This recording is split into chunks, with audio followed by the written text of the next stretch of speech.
Hello, I am one student. This is Mrs. Kaufman, and we're going to be going over the review of parallel lines cut by a transversal. So you may remember from a long time ago that parallel lines are two lines that never intersect or never cross. Well, here's my two parallel lines, and what I noticed about them is that the parallel lines have these little arrows on them right here that I'm highlighting. Those arrows tell us that they're parallel. If you do not see those arrows, do not assume that these are two parallel lines. The other thing we're looking at that you may remember from a long time ago is a transversal, which is a line that intersects two or more lines. This right here is the transversal. And notice it's intersecting the parallel lines between 1 and 4 and 5 and 8. The last thing that we're going to be looking at for definitions is supplementary angles. There are two angles with the sum of 180 degrees. They form a straight line. So if I was to draw a straight line, I'm going to make my pen here a little thicker. And then if I drew a line that cut the straight line into two angles, we could say that one of the angles, we'll just call it angle 1.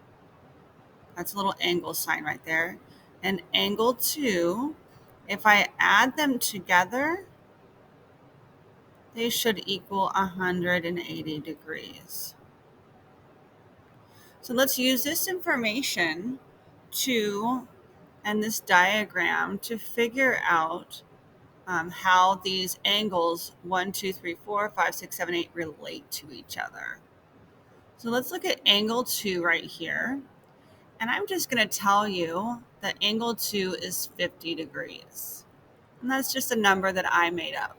This is something that you wouldn't know unless it was given to you. Now what I can see is that the angle 2 has a supplementary relationship to angle 1. And here the two angles form a straight line, and they have this that cuts them into two equal pieces. So if I know that angle 2 is 50 degrees, well, 50 minus 180 would be 130 degrees. So that's how that works. Now I know what angle 1 and the measure of angle 2 is. Now let's see if we can notice some more supplementary relationships. If we look at, let me write 50 here. Let's look at angle 2 and angle 4. Do those have a supplementary relationship?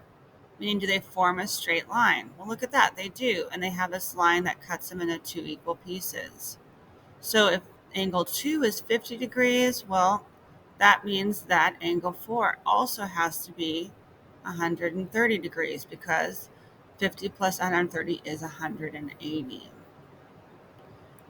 And then if you notice that angle 1 and angle 3 also form a straight line and are cut into two pieces, well, that also performs a supplementary relationship. So angle 3 must be 50 degrees. I hope that you guys are seeing all that.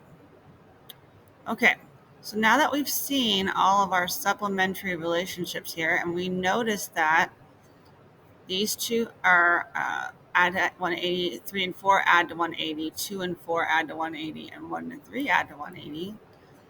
Can we figure out, let me try to erase this. Can we figure out what 5, 6, 7, and 8 are?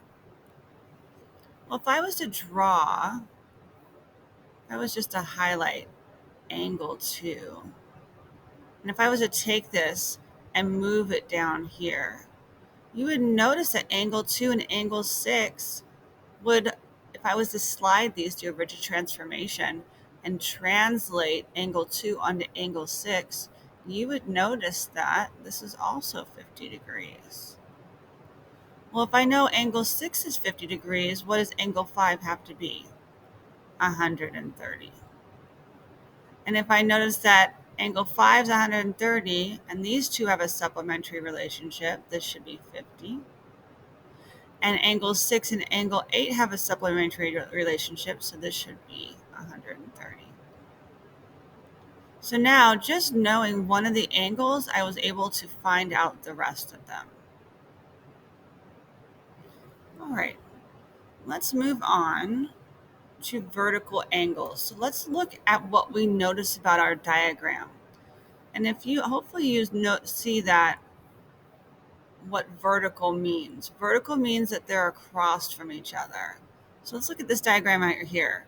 Vertical would be 2 and 3. And what we know is that vertical angles are congruent, and congruent means equal. So if I notice the diagram up here, angle 2 is 50 degrees, while angle 3 is also 50 degrees. So I can say down here that angle 2, no matter what angle measure it is congruent to, and I'm going to make that sign a bit better. It's equals, and then a little squiggly at the top, is congruent to angle 3. Why? Because they're vertical angles. They're vertical from each other. And hopefully you notice that angle 1 and angle 4 are also vertical from each other. And if I look up here at my previous diagram, we notice that angle 1 was 130 degrees and angle 4 was also 130 degrees. So take a moment and decide what other angles are vertical angles and write those on your paper. Okay, remember you can always pause the video too if I'm going too fast. The last one, and I'm going to zoom out a little bit here, is called corresponding angles.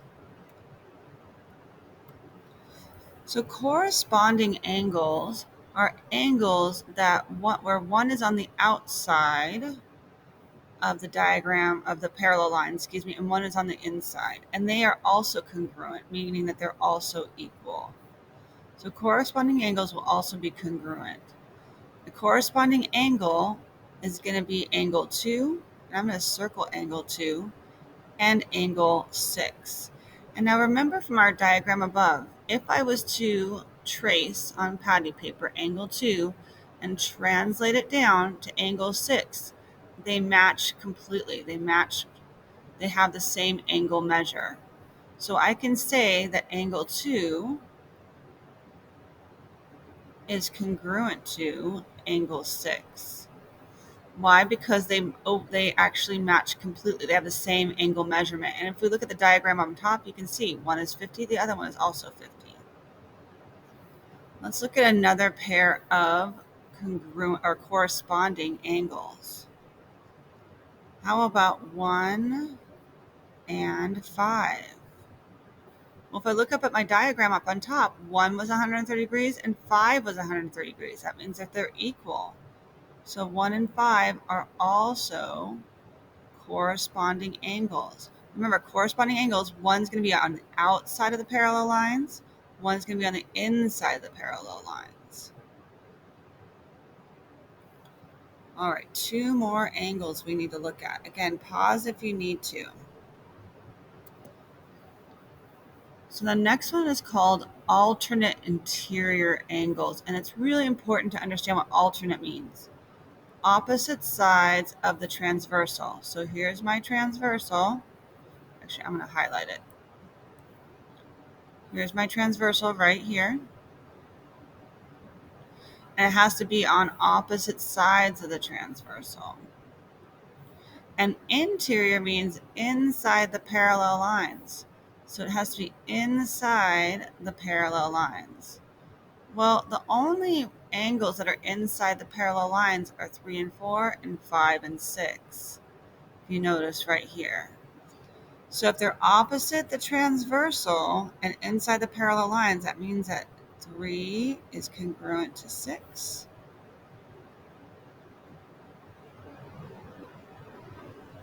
And 4 is congruent to 5. And if you're not sure if that makes sense, take a look at that diagram we started with.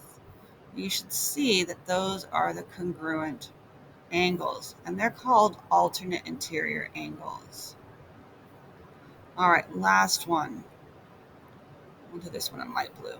That's not good. We'll do it in dark green. Okay, so now we have alternate exterior angles. Again, opposite the transversal, opposite sides of this line, but exterior the parallel lines. So now we're looking at the angles 1 and 2 and 7 and 8. So we're going to look at 1. 1 has to be congruent to 8 because, again, if I was to trace this and let's see, what would I have to do? Rotate it and slide? Yeah. So rotate it and translate it, it would match completely on top of this. So angle 1 is congruent to angle 8, and you can confirm with your diagram above. And then angle 2 has to be congruent to angle 7. All right, I hope this video was helpful. Make sure you continue on to the next page and answer the questions using this information you learned. And we'll see you in the next video.